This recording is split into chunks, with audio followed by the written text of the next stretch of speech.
আমার ঐতিহ্যটাকে ঠিক বজায় রেখে চলেছে। এবারে গানটি লেখা গিয়াসউদ্দিন, সুর কল্যাণ সেন বারাটের।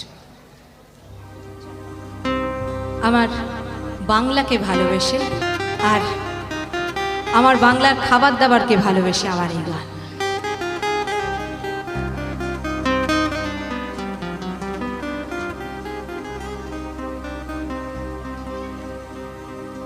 বাংলায় আমার সর্ষে ইলিশ, চিংড়ি কচিলাও, বাংলা পার্শে মাছকে ধুয়ে জিরের বাটায় দাও। বাংলায় আমার সর্ষে ইলিশ,